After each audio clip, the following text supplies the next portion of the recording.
شداد جس نے دنیا میں جنت بنا دی تھی.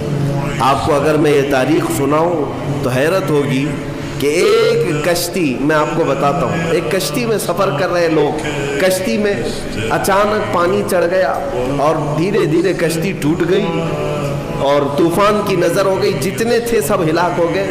اس کشتی میں ایک ماں اور ایک بچہ. وہ بچہ صرف 4-5 دن کا تھا یا کچھ مہینے کا تھا. ماں جو ہے ایک تخت کو پکڑ کر کے اپنے بچے کو تخت پر لٹا دیتی ہے اور خود ڈوب جاتی ہے. اس کشتی میں کوئی موجود نہیں رہا. ایک بچہ 4 دن کا یا 6 دن کا وہ تخت کے سہارے بہتے بہتے کنارے تک آ کر لگ گیا. ایک قافلہ وہاں سے جا رہا تھا، انہوں نے بچے کو زندہ سلامت دیکھ کر کے اٹھا لیا. آپ کو میں بتاؤں، وہ بچے کو لے جانے والے لوگ اپنے گھر پرورش کرتے ہیں اور اس بچے کو ہی شداد کہا گیا ہے. وہ جو بچہ تھا جس کی ماں بھی مر گئی، سارا قافلہ ڈوب گیا، تنہا جو بچہ کسی کے ہاں کفالت میں کسی کے زیر نگی رہا، وہ شداد تھا. اور جب وہ تھوڑا سا جوان ہوا، اس نے ایک فقیر کو دیکھا یا کچھ فقیروں کو دیکھا، ان کی جھولیوں سے کچھ چیز گر گئی، وہ سرمہ دانی تھی یا کچھ تھی. روایات یہ بتاتی ہیں کہ شداد اس سرمہ دانی کو اٹھایا اور اپنی آنکھوں میں لگایا تو اسے زمین کے خزانے سب دکھنے لگ گئے، کہاں کتنا سونا ہے. وہ اس طرح سے کھودتا تھا اور سونے کا مالک بنتا چلا گیا. اتنا بنا کہ وقت میں اس سے زیادہ مال کسی کے پاس نہیں تھا.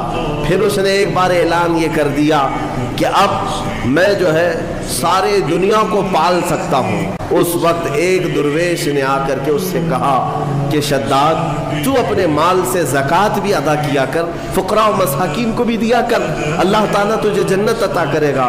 اس نے کہا کون سی جنت ہے؟ جنت کیا ہوتی ہے؟ کہا جنت عالی شان ہے، رب تعالیٰ کی بنائی ہوئی، جس کی ایک اینٹ سونے کی تو ایک اینٹ چاندی کی، زمین زعفران سے بچھی ہوئی، بہت خوبصورت جنت کا نظارہ ہے. اگر تو خیرات کرے تو اللہ تجھے وہ بھی عطا کرے. اس نے کہا مار کر کے، ٹھٹا مار کر کے کہا ہے ایسی بھی کوئی جنت ہوتی ہے؟ اس سے بہتر جنت تو میں دنیا میں بنا دوں گا. تم اس جنت کی لالچ مجھے دے رہے ہو؟ اتنا مال تو میرے پاس ہے کہ میں خود بنا لوں جنت. اور اس نے آرڈر دیا اور عدن ایک علاقہ ہے، وہاں پر جنت بنانے کا حکم دیا. موسم ڈھونڈا گیا، ٹھنڈا موسم ہو، باغیچے لگائے گئے، دریا اس کے اندر نہریں بہائی گئیں اور پھر سونے اور چاندی کی اینٹوں سے محلات تعمیر کیے گئے. برسوں لگ گئے اس جنت کو بنانے کے لیے. پھر وہ وقت آیا کہ جب شداد اس کی اوپننگ کے لیے اپنے گھر سے نکلا، اپنے گھوڑے پر سوار ہو کر، طاقت کا نشہ، دولت کا نشہ، غرور کہاں لے جا رہا ہے، دنیا میں جنت بنایا ہے. گھوڑے پر بیٹھ کر کے جب اپنی بنائی ہوئی ہاتھوں کی جنت کو افتتاح کے لیے پہنچا، دروازے پر پہنچا نہیں تھا کہ گھوڑا ٹھوکر کھا کر گرا اور شداد نیچے جیسے ہی گرا چوٹ لگی اور وہیں اس کا دم نکل گیا. نہ اپنی جنت میں قدم رکھ سکا. اسی کو ارم کہا جاتا ہے.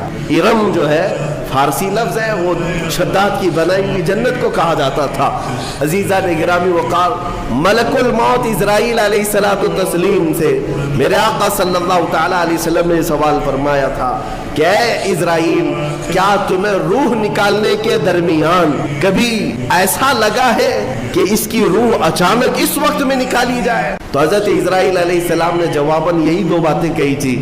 ایک وہ وقت تھا جب پوری کشتی ڈوب گئی تھی اور ایک بچہ تخت پر لیٹا جا رہا ہے اور مجھے حکم ہو رہا ہے کہ اس کی ماں کی روح قبض کرو.